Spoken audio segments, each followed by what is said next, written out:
الحمد لله وكفى وسلام على عباده الذين اصطفى وبعد. أعوذ بالله من الشيطان الرجيم. بسم الله الرحمن الرحيم.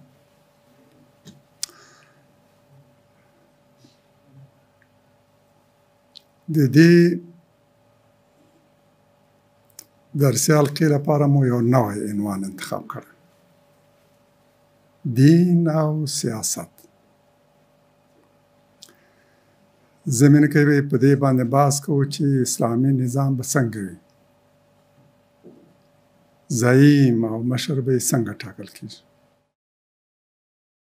د هغه په ټاکلو او انتخاب کې به د ولس ونډه څنګه وي، څوک به یې ټاکي،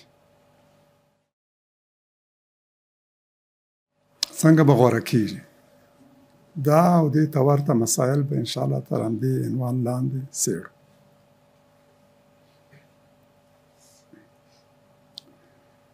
لومړۍ برخه یې هم دین او سیاست دی. یوه له هغو قضایاو چې مخصوصا دشمنان ورباندې ډېر ترکیز کوي او زیات تبلیغات پر اجیر مبلغین هم ګمارلي چې په دې اړه دغسې تبلیغاتو کې چې خلکو کې شکوک او شبهات راولاړ کړي. هدف یې دا چې ثابته کړي دین او سیاست سره بیل بیل دي. دین د بنده او خدای ترمنځ یو خاص اړیکه ده، یو معنوي اړیکه، شخصي، باید په همدې محدوده کې پاتې شي او د ټولنې په چارو کې له ښکېل کولو یې باید ډډه وشي. دین باید سیاسي نه شي. ګواکې ځینو مغرضو کړیو دا دین سیاسي کړی دی، په اصل کې ګواکې دین سیاسي نه دی، سیاست سره یې سروکار نه لري. د درسي حلقو دې نوې لړۍ ته مو همدا عنوان او موضوع غوره کړی. دلته به که خدای کول په دې ارتباط بحث کوو چې آیا اسلام د حکومتولۍ، سیاسي او اجتماعي زعامت او قیادت او د ټولنې د چارو د سمبالولو په ارتباط څه لري که نه؟ واضح او څرګندې لارښوونې په قرآن کې موندلی شو په دې ارتباط چې د حکومتولۍ په ارتباط، د زعامت او د قیادت په ارتباط، په ټولنې باندې د حاکم قانون او ضوابطو په ارتباط څه لارښوونې ولري.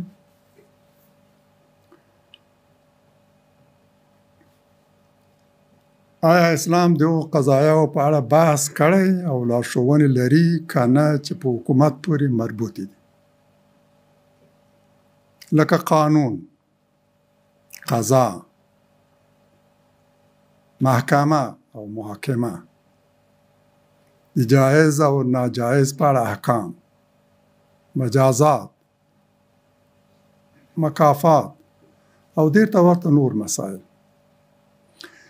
چې د سیاسي قضایاو مهمې د بحث موضوعګانې همدا دي. لومړی باید وګورو چې سیاست څه ته وایي. دا چې خلک یې له دین نه بیلوي، دغه سیاست څه ته وایي؟ د سیاست اصطلاح د حکومتولۍ منهج ده، اسلوب او طریقه، او د زعامت او قیادت طریقه او اسلوب. د حکومت او زعامت د کړنو او تګلارو څرنګوالي ته د سیاست نوم ورکړی شوی. د بحث موضوع د واکمنو هغه چارې دي چې د ټولنې له داخلي او خارجي کړنلارو سره تړاو لري. ښه او موفق سیاست یعنی د همدغو چارو سم او صحیح مدیریت. بحث له دې ځای پیلوو چې یوه انساني ټولنه د بقا او سالم پاتې کېدو لپاره دریو اساسي شیانو ته ضرورت لري. اول، زعامت و قیادت. دوهم قانون او دریم حکومت. له دې پرته نه یو ټولنه روغه پاتې کېدای شي او نه متحده. د روغې پاتې کېدو لپاره هم دغو درې اساسي شیانو ته ضرورت ده او د وحدت او یووالي لپاره یې هم. د دې پرته نه یو ټولنه متحد پاتې کېدلی شي او نه هم سالم او روغ. هغه دین او ایدئولوژي کامل ګڼلی شو چې همدا درې مهمې قضیې په سمه توګه احتوا کړي. کوم دین او ایدئولوژي چې دا درې برخې احتوا نه کړي، دې ته اهتمام نه ده کړی، په دې بحث نه ده کړی، په دې ارتباط لارښوونې نه لري، د زعامت او قیادت لزوم او دغه د انتخاب په اړه واضح لارښوونې او ارشادات ونه لري، د فرد او ټولنې د حقوقو په ارتباط عادلانه قوانین او ضوابط ونه لري، او د دې لپاره چې قانون تطبیق او عدالت تأمین شي، د خلکو حقوق تضمین او د هغوی سر، مال او عزت د هر ډول تعرض نه خوندي پاتې شي، د حکومت جوړولو پر لزوم او ضرورت تاکیدات ونه لري. دغه په لارښوونو کې دا نه وي چې باید حکومت رامنځته شي، باید حکومت وي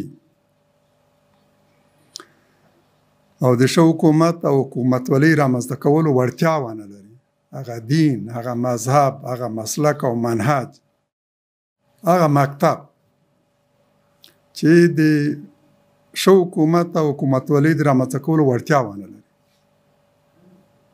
هغه یو ناقص دین او مذهب دی.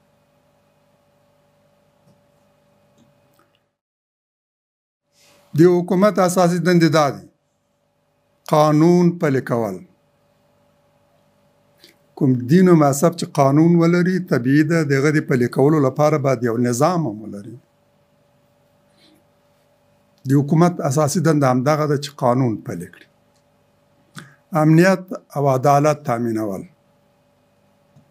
د ظلم مخنیوی، د ظالم مؤاخذه او مجازات، د مظلوم حمایت، د ولس د سر، مال او عزت ساتنه، د مجرمینو محاکمه، هغه چې قانون تر پښو لاندې کوي، له قانون نه تیری کوي، د دوی مؤاخذه او محاکمه،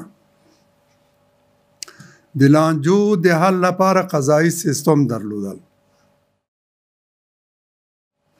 د هیواد ملي حاکمیت، استقلال او ارضي تمامیت ساتل، او د ټولو هغو ارزښتونو حفاظت چې ولس ورته په درنه سترګه ګوري، که دا دیني دي، که دا معنوي دي، که دا اخلاقي دي، که دا اجتماعي او فردي دي. کوم دین او ایدئولوژي چې د امیر او امام انتصاب او انتخاب او دغه بیعت او له هغه سره بیعت او اطاعت لازمي بولي، د حلال او حرام، جایز او ناجایز په اړه لارښوونې لري، قوانین لري، ضوابط لري، دساتیر لري، حدود او احکام لري، د سزا او جزا په اړه دساتیر لري، د فرد او اجتماع حقوق بیانوي، فردي او اجتماعي لانجو ته حل لارې وړاندې کوي، د محکمې او قضا په شتون ټینګار کوي، او له خپلو پلویانو غواړي چې په دغو به نه یوازې باور او ایمان لري، بلکې عملاً به ورته تمکین کوي.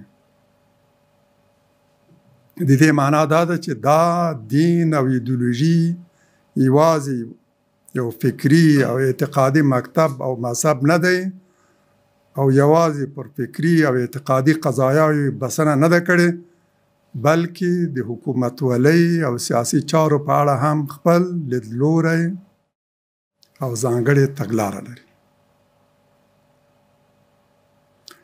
دغه حقیقت ته په پام سره په ټول جرأت او جسارت سره ویلی شو چې هر الهي دین په حقیقت کې یو سیاسي دین هم دی، ځکه دا ټول قضایه احتوا کړي.